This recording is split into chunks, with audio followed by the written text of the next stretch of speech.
দেখুন, কেন্দ্র থেকে একাধিক কমিশন তারা পশ্চিমবঙ্গে এসেছেন। মানবাধিকার কমিশন, তাদের প্রতিনিধি দল, মহিলা কমিশন, তাদের প্রতিনিধি দল।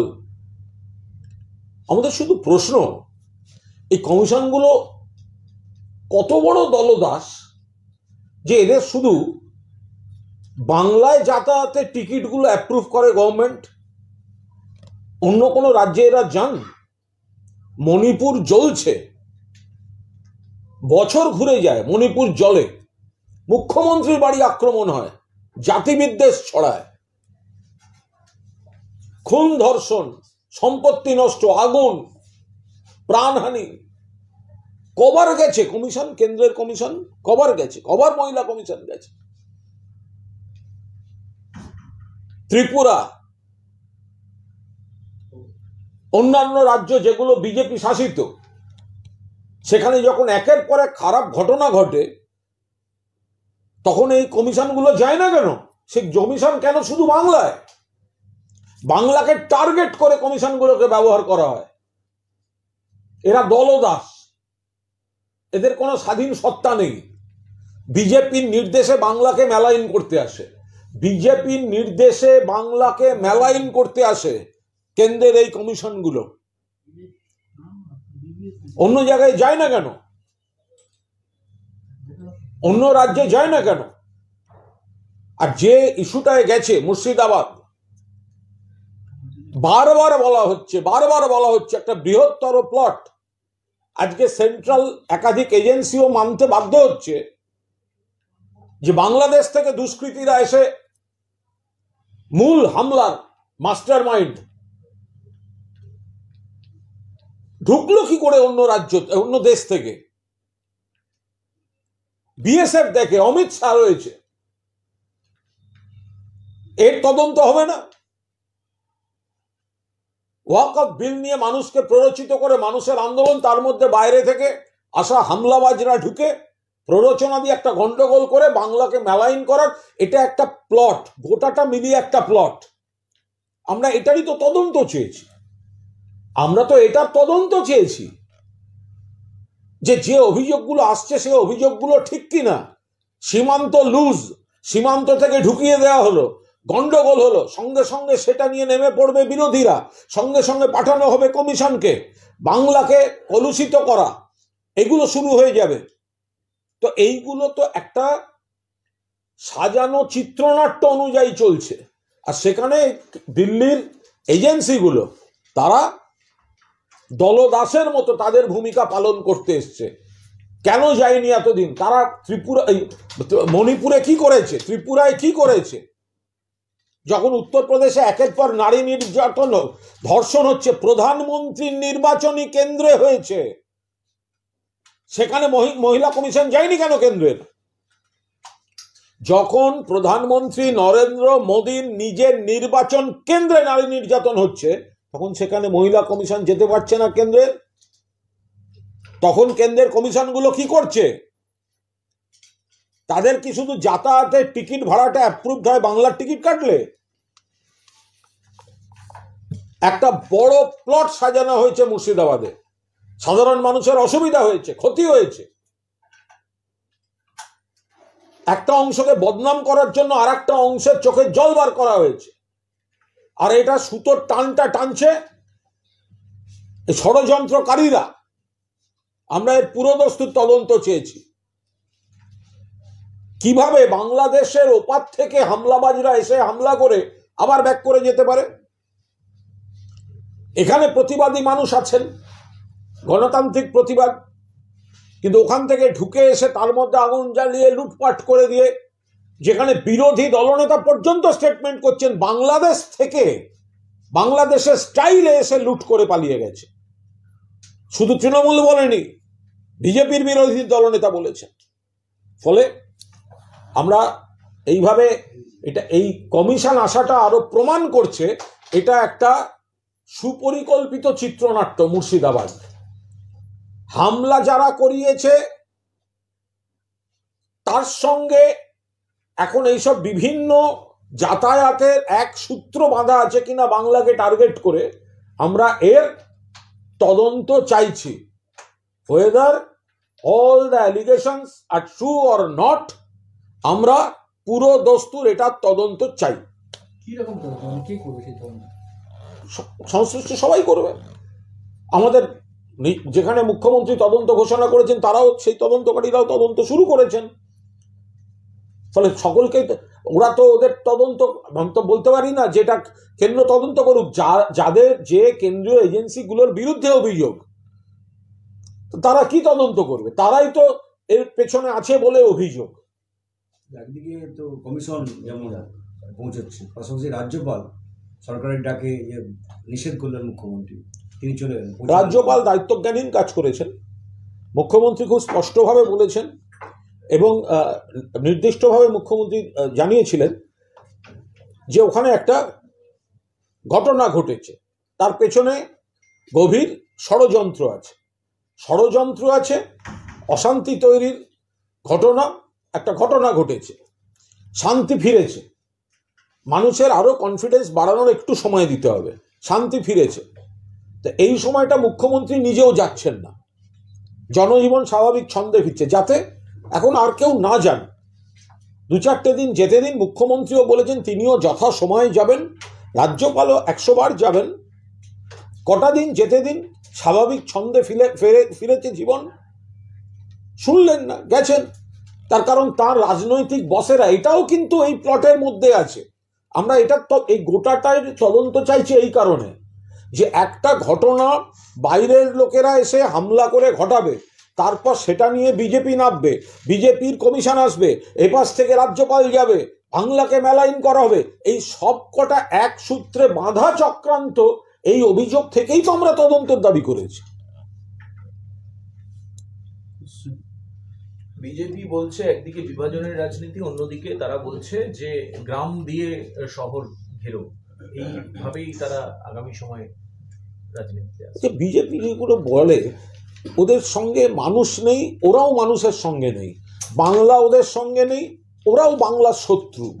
তো সুতরাং বিজেপির এই ধরনের কথাবার্তাগুলোর কোনো অর্থহীন, কোনো প্রাসঙ্গিকতা নেই, কোনো তাৎপর্য নেই।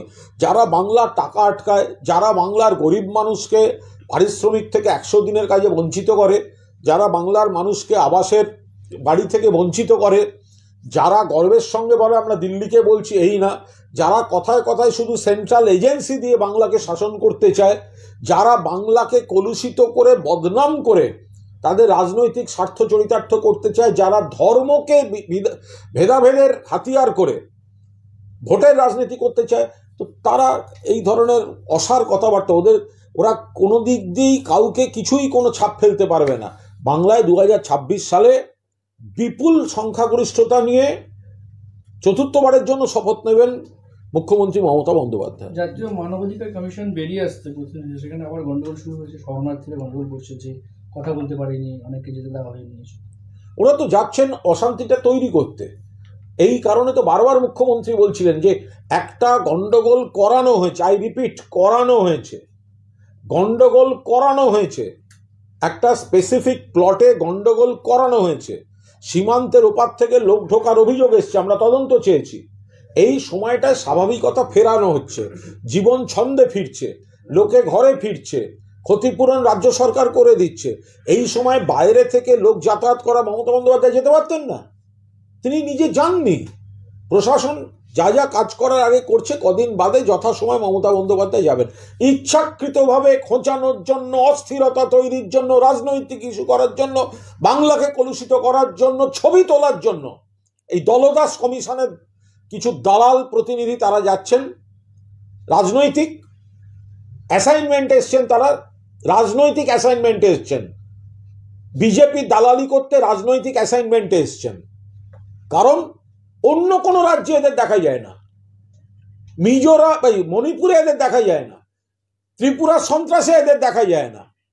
বাংলার জন্য এই দলদাস এজেন্সিগুলোকে পাঠায়, এরাই উস্কানি দেয়। এরা যখন যায় সেই সুযোগে এই যারা উস্কানি দাতা, তারা তখন উস্কানি দিতে থাকে। বিজেপির প্রায় সমস্ত নেতাই অস্ত্র রাখতে বলছে সবাই, আজকে সুকান্ত মজুমদার একই কথা বলেছে। দায়িত্বজ্ঞানহীন কাজ করছেন। একটা সীমার পর সরকারের উচিত ব্যবস্থা নেওয়া, পুলিশের উচিত ব্যবস্থা নেওয়া। বিজেপি নেতারা যেভাবে অস্ত্র অস্ত্র অস্ত্র রাখুন, অস্ত্রের ব্যবহার, অস্ত্রের কারবার, এটা অত্যন্ত বাজে প্ররোচনা। গণতন্ত্র আছে বলে যা ইচ্ছা বলে যাবে, এটা তো হতে পারে না। একটা লেভেলের পর এদের আইনের আওতায় রাখা উচিত। বলছি শিরোপা মিত্র বিজেপি নেত্রী, তিনি বলছেন যে শামসেরগঞ্জ বা মোথাবাড়িতে যে ঘটনাটা ঘটেছে সেটা কোনো দাঙ্গা নয়, ওটা একটা জঙ্গি হানা, এবং ওখানে সমস্ত বাচ্চা বাচ্চা ছেলেদের জঙ্গি প্রশিক্ষণ। আরে শিরূপা মিত্র বা কে, আমি কোনো নামধাম করেও বলতে চাই না। বাজে কথা না বলে শুভেন্দু অধিকারীর সঙ্গে কথা বলুন। বিরোধী দলনেতা শুভেন্দু অধিকারী নিজে বলছে বাংলাদেশ থেকে ঢুকে বাংলাদেশের স্টাইলে হামলা লুট হয়েছে। তবে জিজ্ঞাসা করুন বাংলাদেশ থেকে ঢুকলো কি করে? সীমান্তটা তো অমিত শাহের, সীমান্তটা তো বিএসএফ থেকে। তাহলে বিজেপি নেত্রীরা এইসব বড় বড় কথাটা কাকে শোনাচ্ছে? বিজেপি যতবার বলবে ওপাশ থেকে বহিরাগতরা ঢুকেছে, ততবার প্রমাণিত হবে যে এটার পেছনে BSF, home ministry, Amit Shah এরা পুরো রয়েছে। এই এলাকাকে বিরোধিতা বলছেন, কাশ্মীরের সঙ্গে তুলনা করছেন, মিথ্যা কথা বলছেন। একাংশের মানুষের প্রতি ঘৃণা থেকে বলছেন, ধর্মীয় মেরুকরণের জন্য বলছেন।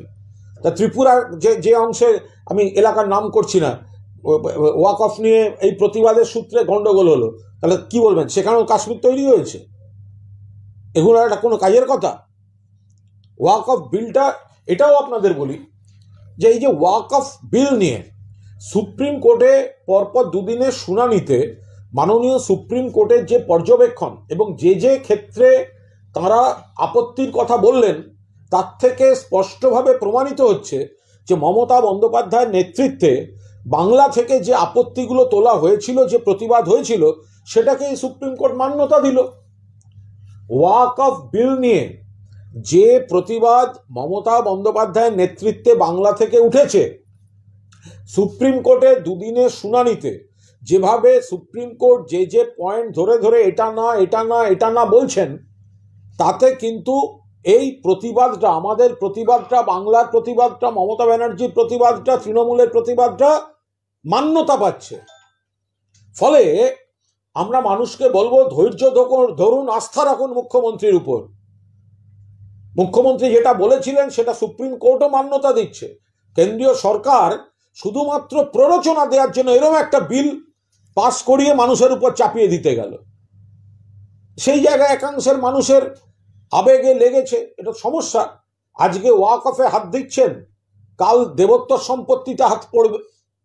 আজকে যারা একটা অংশকে ভাবছেন যে তারা অমুক সমস্যায় পড়লো, কালকে আপনিও পড়তে পারেন, পরশু আরেকজন পড়তে পারে। আজকে ওয়াক অফ সম্পত্তি নিয়ে বিল আসছে, কাল দেবোত্তর সম্পত্তিতে বিল আসবে। আজকে মুসলিমরা তাদের সেন্টিমেন্ট আহত হয়েছে, আগামীকাল হিন্দুদের সেন্টিমেন্ট আহত হবে। ফলে আমরা খুব পরিষ্কারভাবে এটা বলছি, এই প্ররোচনাটা, এই ধরনের বিল পাস করে কেন্দ্রের সরকার যে দিয়েছে, সেটা আজকে সুপ্রিম কোর্টেও তাদের অবজারভেশন এবং তারা যে গাইডলাইন দিচ্ছেন, তাতেও কিন্তু এটা মান্যতা পাচ্ছে যে এই বিলের সবকিছু ঠিক নেই, কেন্দ্রীয় সরকার ঠিক কাজ করেনি। মমতা বন্দ্যোপাধ্যায়, পশ্চিমবঙ্গ এবং তৃণমূল কংগ্রেস, তাদের প্রতিবাদটাই জাস্টিফাইড প্রতিবাদ। ফলে মানুষ, আপনারা কর্মসূচি, ক্ষোভ বিক্ষোভ না, একটু ওয়েট করুন। মমতাদির উপর আস্থা রাখুন, চিফ মিনিস্টারের উপর আস্থা রাখুন। সুপ্রিম কোর্টে ইন্ডিকেশন দেখা যাচ্ছে, এই আমাদের আপত্তিগুলো মান্যতা পাচ্ছে। এখন এমন কিছু করবেন না যাতে আবার কিছু ভিড়ের মধ্যে বাইরের লোক ঢুকিয়ে দিয়ে আপনাদের বদনাম করার সুযোগ পায় এরা। অশিক্ষক কর্মচারী যারা স্কুলে যেতে পারছেন না, সুপ্রিম কোর্টে এগুলো কর না। আগে এটা বলছি, বিপ্লব দেব তিনি বলছেন যে মানুষের নজর ঘোরানোর জন্য মুখ্যমন্ত্রী জাতি দাঙ্গা স্পন্সর করছে। আরে ওনার নিজের রাজ্যে, ওদের নিজের রাজ্যে কি হচ্ছে সেটা দেখুন। বাংলায় সব সম্প্রদায়, সব ধর্ম মিলে মিশে একসঙ্গে থাকে, এটা বাংলার রীতি। এটা বাংলার রীতি। হিন্দু, মুসলমান, খ্রিস্টান, আরো সব ধর্ম একসঙ্গে সসম্মানে থাকে, যুগের পর যুগ ধরে থাকে। সেটাকে বিষ ছড়াচ্ছে ভারতীয় জনতা পার্টি। তো ত্রিপুরায় কি হয়েছে, ওয়াকফ নিয়ে কি হয়েছে জানেন না বিপ্লব দেবরা? নিজেদের রাজ্য সামলাতে পারেন না, বড় বড় কথা বলতে এসছেন। একটা ত্রিপুরা অত্যন্ত সুন্দর রাজ্য, কিন্তু ছোট্ট রাজ্য। আমাদের বড় যে দুটো জেলা সমান হবে। রাজ্যটা খুব সুন্দর, মিষ্টি রাজ্য, বাট ছোট্ট রাজ্য। কি হাল করে ছেড়েছেন ওখানে, এই নিয়ে অশান্তি হয়নি? কি বলছেন আপনারা? ওখানেও কেন্দ্রীয় বাহিনী ঘোরেনি, আপনারা এখানে আসছেন দোষারোপ করতে। ত্রিপুরা থেকে বাংলাদেশ থেকে যাওয়া বহিরাগতরা আগরতলা স্টেশন থেকে বা ওখানে ওই এলাকা থেকে ধরা পড়েনি? ঢুকলো কি করে? ত্রিপুরা সীমান্তে গেল কি করে? সীমান্ত কাদের? সীমান্ত বিএসএফ এর। তাহলে বিপ্লববাবু যেগুলো বলছেন, আমার মনে হয় আগে ত্রিপুরার মানুষকে আপনারা ঠিকঠাক রাখুন, ত্রিপুরা রাজ্যটাকে ঠিক রাখুন, তারপর পশ্চিমবঙ্গ নিয়ে কুৎসাবাজি করতে আসবেন। জাফরাবাদের বাবা ছেলে খুন হওয়া, তাদের পরিবারের লোকরা আছে, ওখানে যে অভয়া মঞ্চের যে ক্লিনিক আছে সেখানে তারা যান এবং গিয়ে খুব ক্ষোভ প্রকাশ করেন এই ডাক্তারদের কাছে। অত্যন্ত নাটক করতে গেছেন ওখানে অভয়া ক্লিনিক, এর সঙ্গে কোনো সম্পর্ক নেই। এই অভয়া ক্লিনিকের নামে যারা গেছেন তারা যে প্রতিটি পদক্ষেপে সরকার বিরোধী কুৎসা অপপ্রচার রাজনীতি করে এসছেন, সেটা আবার প্রমাণ হয়ে গেল। ওই জায়গায় অভয়া ক্লিনিকের কোথাও কোনো প্রয়োজন নেই। ওনারা যে হিসাব দিয়েছেন জনগণের কাছ থেকে টাকা নিয়ে, তাতে অসঙ্গতি ধরা পড়েছে, বহু প্রশ্ন উঠছে। সেগুলো থেকে জবাব এড়াতে নতুন নাটক করতে গেছেন। কি সম্পর্ক ওর সঙ্গে? ওখানে কি করতে গেছে? কোন কাজে গেছে? সাধারণ মানুষ যখন, গরিব মানুষ তাদের কাছে যাবে, এরা সাধারণ মানুষ গরিব মানুষকে বিনা পয়সায় চিকিৎসা করে? ওখানে নাটক করতে গেছে। যে কজন গেছেন, কি নাম? অনিকেত মাহাতো, আশফাকুল্লাহ নাইয়া, তাদের প্রত্যেক এলাকার বাসিন্দারা পাড়ায় বিনা পয়সায় ক্যাম্প করে এদেরকে বসান। এদের যদি মানুষকে এত চিকিৎসা, গরিব মানুষের পাশে থাকা দরকার, বাড়ির থেকে দূরে যেতে দিচ্ছেন কেন? এরা পাড়াতেই যাতে একের পর এক গরিব মানুষ বিনা পয়সায় দেখাবেন। এদের পাড়ার কাছাকাছি, বাড়ির কাছাকাছি যারা থাকেন তারা এই ডাক্তারবাবুকেই দেখাবেন এবং বিনা পয়সায় দেখাবেন। নাটক করতে গেছে এরা। এর সঙ্গে অভয়ার কোনো সম্পর্ক নেই। এরা একেবারে প্রথম দিন থেকে বিষ ছড়িয়ে সরকার বিরোধিতা করতে গেছে।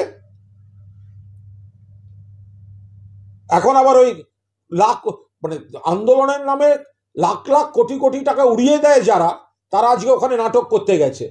বিনা পয়সা হলে পাড়ায় ক্লিনিক খুলে বসুক। একটা যে দিল্লির মুখ্যমন্ত্রী, তিনিও আক্রমণ করেছেন মুখ্যমন্ত্রীকে, যে মুখ্যমন্ত্রী নিজে এখানে এইসব ঘটনায় জড়িত। দিল্লির মুখ্যমন্ত্রী তো হাজারো বিজেপি করেন, তার অনেক ছবি টবিও দেখেছি, নানা রকম ঢিসুম ঢাসুম নানা রকম ছবি দেখেছি। তো সুতরাং তো দিল্লির পুলিশটা কাদের? দিল্লির পুলিশটা তো কেন্দ্রীয় হোম মিনিস্ট্রির আন্ডারে, দিল্লি রাজ্যের হাতে তো পুলিশ নেই, তার মানে তো বিজেপির হাতেই ছিল। তা দিল্লিতে যখন ভয়াবহ সন্ত্রাস, মৃত্যু, হানাহানি চলছিল, তখন কি করছিলেন? তখন জ্ঞান মনে পড়েনি? তখন নরেন্দ্র মোদী, অমিত শাহ, পুলিশ কি করছিল? দিল্লি পুলিশ কি করছিল? আঙুল চড়ছিল? দিল্লির ঘটনা ভুলে গেলেন এত তাড়াতাড়ি? আজকে জ্ঞান দিতে আসছেন, নিজের ঘর সামলান। আপনারাই তো গন্ডগোল করিয়ে দিয়ে যাচ্ছেন। কিন্তু অশিক্ষক যারা কর্মচারী স্কুলে ফিরতে পারবেন না, তারা আজকে তৃণমূল ভবন ঘেরাও করতে গেছেন যে আমরা কেন ফিরতে পারবো না স্কুলে। তৃণমূল ভবন ঘেরাওয়ের সঙ্গে তো সম্পর্ক নেই।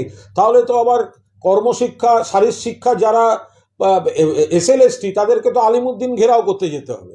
তার কারণ তাদের রেকমেন্ডেশন লেটার দিয়েছে মমতা ব্যানার্জির সরকার, আর বিকাশ ভট্টাচার্য একজন অযোগ্যের হয়ে মামলা করে তাদের চাকরি আটকে রেখেছেন। তো তাহলে সেটা শুরু হোক। বিকাশবাবু যাদের মামলা করে আটকে রেখেছেন, আজকে মমতা ব্যানার্জি সরকার সুপ্রিম কোর্টে গিয়ে আপাতত একটা স্বস্তি এসছে, তারপরে আরো কি করা যায় তারা দেখছেন। তাতে তো এদের একদম বুক ফেটে যাচ্ছে। এরা তো চেয়েছিল সবার একসঙ্গে সব চলে যাক, পৈশাচিক আনন্দ করছিল। তো তাহলে বিকাশবাবুর মামলার জন্য যে যোগ্যদের আটকাচ্ছে, তারা গিয়ে এবার CPM অফিসটা ঘেরাও করুক। এই ধরনের পার্টি অফিস কেন্দ্রিক ঘেরাও, ব্যক্তি কেন্দ্রিক ঘেরাও, এই রাজনীতি করতে যাবেন না। কিছু আছে নবান্ন অভিযান হ্যাঁ করো। না আমি ওই অশিক্ষক কর্মচারী এখন তৃণমূল ভবন ঘেরাও করেছি। 21 তারিখ নবান্ন অভিযানের যথারীতি ডাক দিয়েছে, মানে ওরা নবান্ন অভিযান করবে 21 তারিখে। কারা? এরা হচ্ছে ও তো ডাক দিয়ে রেখেছে। আগে থেকে ডাকতে হবে। হ্যাঁ। আগে থেকে ডাক দেওয়া। না, কেন করবেন? মানে যারা একেবারে সিপিএম, বিজেপি, কংগ্রেসের একাংশ, আইএসএফ এর একাংশ, যারা বিরোধী, তারা এই কথায় কথায় বলছেন কোথাও সমস্যা থাকলে মুখ্যমন্ত্রী পাশে আছেন এবং সেই জটগুলো খোলার তো পরপর চেষ্টা হচ্ছে। এখন যারা জট পাকাচ্ছে তাদের কথাতেই যদি কেউ নবান্ন চলো বলেন, তাহলে মানুষের বুঝতে হবে না, অসুবিধা হবে না যে অ্যাকচুয়ালি এদের আন্দোলনের রাজনৈতিক উদ্দেশ্যটা কি। দিলীপ বাবুর আজকে বিয়ে কিছুক্ষণ বাদেই লগ্ন হচ্ছে, সৌজন্যের খাতিরে মুখ্যমন্ত্রীও দেখা গেছে তাকে প্রস্তাবক পাঠিয়েছে, সব মিলিয়ে কি বলবেন? আর একটা জিনিস হচ্ছে রিঙ্কু দিলীপ ঘোষকে রাজ্য সভাপতি পদে দেখতে চান। দেখুন, আমি একটা কথা বলি, দিলীপ ঘোষ বিজেপি রাজ্যের প্রাক্তন সভাপতি, প্রাক্তন সাংসদ দিলীপ ঘোষ, তিনি তাঁর আজ শুভ বিবাহ। আন্তরিক শুভেচ্ছা জানাচ্ছি। মাননীয় মুখ্যমন্ত্রীও পুষ্পস্তবক শুভেচ্ছা বার্তা পাঠিয়েছেন। তো ফলে দিলীপবাবুর নতুন জীবন অত্যন্ত ভালো হোক আশা করব। নতুন বৌদি দিলীপবাবুর মুখে ভারী দুর্মুখ, তো একটু অন্তত মধু ঢালার ব্যবস্থা করবেন, যে যাতে বিশেষ কিছু শব্দ লোককে কড়া আক্রমণ করতে গিয়ে একটু অসম্মান করে ফেলা। দিলীপবাবুর তো আবার এইসব একটু আছে। নতুন বৌদি আশা করি রোজ সকালে টুক করে একটুখানি মধু একটুখানি করে দিলীপবাবুকে সকালবেলা যদি একটু খাইয়ে দেন, তাহলে একটা পজিটিভ এফেক্ট সেটা সবাই পেতে পারবে। বিজেপির বিরুদ্ধে বিষোদ্গার করছেন নতুন মোদী। দেখুন, দিলীপবাবুর এটা তার ব্যক্তিগত ব্যাপার এবং তার দলের ব্যাপার, আমি এখানে কোনো মন্তব্য করতেই পারি না। দিলীপবাবুর সঙ্গে আমাদের রাজনৈতিক মতপার্থক্য আছে এবং থাকবে, এটা একটা আইডিওলজিক্যাল ব্যাটেল আমাদের চলে। কিন্তু আমি ব্যক্তিগতভাবে তিনি বিবাহ করছেন, সিনিয়র লোক, আমি আন্তরিক শুভেচ্ছা জানাচ্ছি। তবে এটাও মনে হচ্ছে দিলীপবাবুর এই বিয়েটা কিন্তু শুধু বিয়ে নয়, এটা একটা বিদ্রোহ, এটা একটা প্রতিবাদ। এবং দিলীপবাবুকে যে অপমান, যে কোণঠাসা, যে পদচ্যুতি যেগুলো তার পার্টি করে এসছে, তার মধ্যে থেকে দিলীপবাবুর যে শূন্যতাটা তৈরি হয়েছিল, সেই শূন্যতাটা ভরাট করার প্রতিবাদের প্রতীক হয়ে রিঙ্কু বৌদি দিলীপদার জীবনে টুক করে ঢুকে পড়েছে। এবার সেই জায়গায় যদি বৌদি বলেন যে দিলীপবাবুর সঙ্গে অবিচার, আমি যেগুলো শুনছি এদিক ওদিক, যা দিলীপবাবুর এই যোগ্যতা আছে, পার্টি তাকে দেখেনি বা পার্টির তাকে মেদিনীপুর থেকে সরানো ঠিক হয়নি, আমি তো কোথাও রিঙ্কু বৌদির কথায় কোনো ভুল দেখতে পাচ্ছি না। এগুলো তো খুব স্বাভাবিক কথা যে দিলীপবাবুকে সভাপতি পদ থেকে সরানো হয়েছে, সহসভাপতি রাষ্ট্রীয় সরানো হয়েছে। মেদিনীপুর থেকে এই সুকান্ত, শুভেন্দুবাবুরা যেভাবে সিটিং এমপিকে সরিয়ে তারপর হারিয়েছেন, এটা তো যে কোনো কারোর ক্ষেত্রেই অপমানজনক। এবং তার মধ্যে থেকে নিশ্চয়ই দিলীপদার একটা যন্ত্রণা ছিল। সেই দুঃখের দিনে রিঙ্কু বৌদি পাশে দাঁড়িয়েছেন দিলীপবাবুর, ফলে তো ভালো। তো যদি এরকম একটা, দেখুন, একটা বিপদের দিনে তো বোঝা যায় পাশে কে। দিলীপবাবু বুঝেছেন পার্টি নয়, রিঙ্কুদি তিনি কিন্তু কঠিন জীবনে সঙ্গে থাকলেন, এ তো ভালো কথা। বলছি রিঙ্কু বৌদি, আমি যে প্রশ্নটা ঠিক না বুঝতে পারছি না, বলছি রিঙ্কু বৌদি দিলীপদের পাশে দাঁড়িয়েছেন, আপনি সমর্থন করছেন, অর্পিতা পার্থ চ্যাটার্জির পাশে দাঁড়িয়েছিলেন, আপনারা নিন্দা করেন না, এই দুটোর মধ্যে কোথাও কোনো নেই। যতক্ষণ না সেটা নিয়ে কোনো অনৈতিক কাজ বা দুর্নীতির অভিযোগ এসছে, ততক্ষণ কে কার বন্ধু আমরা তো কখনো মাথা ঘামাইনি, কখনো মাথা ঘামাইনি। দিলীপবাবু এতটাই আক্রমণ করেছেন বিভিন্ন সময়, শুভেচ্ছা বার্তা পাঠানো, সেটাই বলছি, সুকান্ত পর্যন্ত সকালে পৌঁছে গেলেন, বিরোধী দলনেতার কোনো শুভেচ্ছা বার্তা, কোনো বার্তা কিছু পাওয়া যাচ্ছে না। এটা নিয়ে আমি মন্তব্য করতে পারবো না, এটা সম্পূর্ণ বিরোধী দলনেতার নিজের বিষয়, অভ্যন্তরীণ বিজেপির অভ্যন্তরীণ সমীকরণ, বিজেপির অভ্যন্তরীণ সমীকরণের বিষয়। কিন্তু আমরাও দিলীপবাবু সমালোচনা করি, দিলীপবাবু আমাদেরও সমালোচনা করেন। ওনার সঙ্গে তো আমাদের আইডিওলজিক্যাল ব্যাটেল চলে, উনি আমাদের আক্রমণ করেন না তো, করেন তো। কিন্তু একটা লোক বিয়ে করছে, তো আমরা শুভেচ্ছা জানাবো না? 100% শুভেচ্ছা জানাবো। এত আক্রমণের পরেও পলিটিক্যালি মুখ্যমন্ত্রী শুভেচ্ছা পাঠান। হ্যাঁ, এটা তো মুখ্যমন্ত্রীর বড় মন, সৌজন্য, এবং এই সৌজন্য এই বাতাবরণে মুখ্যমন্ত্রী মমতা বন্দ্যোপাধ্যায় বিশ্বাস করেন যে দিলীপবাবু এত আক্রমণ করেন, এত বিশেষণ দেন, তারপরেও তাঁর জীবনে যখন একটা নতুন মুহূর্ত, বিবাহ, সেখানে মুখ্যমন্ত্রী পুষ্পস্তবক এবং পাঠিয়েছেন। আমাদের শুধু ওইটুকুই যে বৌদি ঘুম থেকে উঠে একটুখানি মধু শুধু যদি দিলীপবাবুর মুখে ঢেলে দেন, তাহলে এই খারাপ কথাগুলো একটু কমে যায়। এই বাজারেও সিটু, তারা শ্রমিক সংগঠন, তারা ব্রিগেড ডেকেছিল। এই বাজারে আরে সিপিএম এর আবার ব্রিগেড, সিপিএম এর হচ্ছে সিপিএম এর ডাকে ব্রিগেড চলো, আর বিজেপিকে ভোট দিতে ব্রিগেড থেকে ফেরো, এই তো হচ্ছে স্লোগান ওদের। যে লোকগুলো লাল ঝান্ডা হাতে ব্রিগেডে যায়, তারা বুথে গিয়ে বিজেপিকে ভোট দিয়ে আসে। এটা তো বারবার হয়ে আসছে। আপনি দেখবেন ওই ব্রিগেডের দিন কত বড় বড় কথা হবে মিডিয়ায়, সোশ্যাল মিডিয়ায়, হাতে লাল পতাকা নিয়ে গণসঙ্গীত, অমুক তমুক হ্যান ত্যান। ভোটে দেখবেন ওই তরুণ তুর্কি বলে যাদের তুলছে, তাদের পাড়ার বুথগুলোতে হেরে বসে আছে।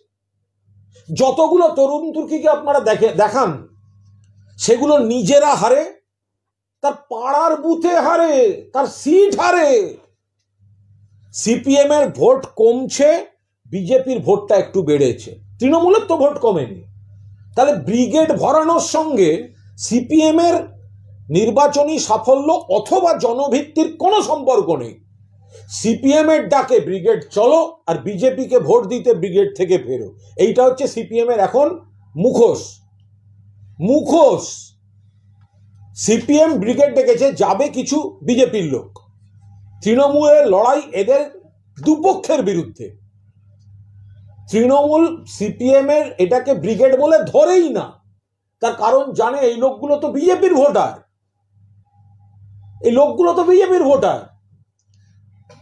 সোশ্যাল মিডিয়ায় দেখবেন এদের নতুন যে যাদেরকে সব তরুণ তুর্কি, আগুন পাখি, ওই নানা রকম সব ব্যাপার আছে, সাবমেরিন, এভারেস্ট, নানা রকম জিনিস বলে যাদের চালায়, নিজেরা জামানত জব্দ হয়, সিটে হারে, তাদের পাড়ার বুথগুলো হেরে থাকে। এরা করবে ব্রিগেড। এগুলো সব হচ্ছে রামবামের ব্রিগেড। ওটা একা সিপিএম এর ব্রিগেড না, ওটা রামবামের ব্রিগেড। ওপরে সিপিএম, ভেতরে ওগুলো সব বিজেপির ভোটার। আচ্ছা, একটা অন্য প্রশ্ন আছে। কিছুদিন আগে বিজেপি বিরোধী দলনেতা বলেছিলেন যে পরিযায়ী শ্রমিকরা প্রচুর পরিমাণে বাইরে রয়েছেন, কিন্তু সেখানে একটা এমন বাতাবরণ তৈরি হচ্ছে যে পরিযায়ী শ্রমিকদের ওপরে একটা অন্যরকমের বিদ্বেষ ভাব তৈরি হচ্ছে। এই পরিযায়ী শ্রমিকদের এই যে সেটা কিভাবে কাটানো যেতে পারে? কেন্দ্র রাজ্য সমন্বয় করে কি কাটানো যেতে পারে? আচ্ছা, আপনারা সংবাদ মাধ্যম যখন প্রশ্ন করছেন পরিযায়ী শ্রমিক নিয়ে, আপনারা একটা ফর্মুলা ঠিক করে দিন। অন্য রাজ্যের যে পরিযায়ী শ্রমিকরা এ রাজ্যে আছে, আপনারা দায়িত্ব নিন, একদিনে তাদেরকে ফিরিয়ে দিন তো তাদের রাজ্যে, তাহলে বাংলায় তো কাজের সুযোগ তৈরি হয়ে যায়। বাংলায় যদি শুভেন্দু অধিকারী বলেন যে বাংলায় বহু লোক বাইরে কাজ করেন, পরিযায়ী কর্মী বলুন, শ্রমিক বলুন, যারা আছে, তো রাতারাতি হয়নি, 13 বছরে হয়নি, যুগ যুগ ধরে অনেকে বাইরে আছে। তো যদি তাদেরকে নিয়ে রাজনীতির কথা ওঠে, বা ঘুরিয়ে ভাবুন, তাহলে পশ্চিমবঙ্গে অন্য রাজ্য থেকে আসা যারা আছে তাদেরকে আমরা কি করব? তাদেরকে বার করে দিতে সবাই একমত হবেন তো? তো বিজেপি তাহলে আগে দাবি তুলুক, অন্য রাজ্য থেকে যারা এসছে, ইউপি থেকে এসছে, বিহার থেকে এসছে, মহারাষ্ট্র থেকে এসছে, এমপি থেকে, দিল্লি থেকে, তাদেরকে পশ্চিমবঙ্গ থেকে বার করে দেবেন। এটা কোনো কথা হলো? একটা সিস্টেম চলছে, সকলের লোককে অ্যাকোমোডেট করতে হবে। আমরা ভারতবর্ষে থাকি, এটা একটা রীতিতে চলে এসছে। ফলে আমাদেরটা বাইরে কেন আছে, কেন থাকবে, কি হবে? আরে ভাই, তোমাদের লোকজন তো এখানে রয়েছে, অন্য রাজ্যের লোকজন তো বাংলায় রয়েছে, বিপুল সংখ্যায় রয়েছে। তো সেদিকটা মনে হলো না? তাহলে বাংলাটা ভালো বলেই তো এখানে এসে রুটি রুজিটা চলছে। আমাদের পরিযায়ী ওরা ওদিকে করোনার সময়, লকডাউনের সময় খেতে পায়নি। অন্য রাজ্যের যারা বাংলায় ছিল তারা নিশ্চিন্ত অন্তত খাবার আর চিকিৎসাটা পেয়েছে। তফাৎ আছে, তফাৎ থাকবে। অস্ত্র উদ্ধার একটু রাজ্য পুলিশ, এসটিএফ, উত্তর চব্বিশ পরগনা হাওড়া থেকে বেশ কিছু অস্ত্র উদ্ধার করেছে, অ্যারেস্ট হয়েছে, 4 জন অ্যারেস্ট হয়েছে। দেখুন, এটা আগে সিপিএম জমানায় কোনো উদ্ধার ফুদ্ধার বালাই ছিল না।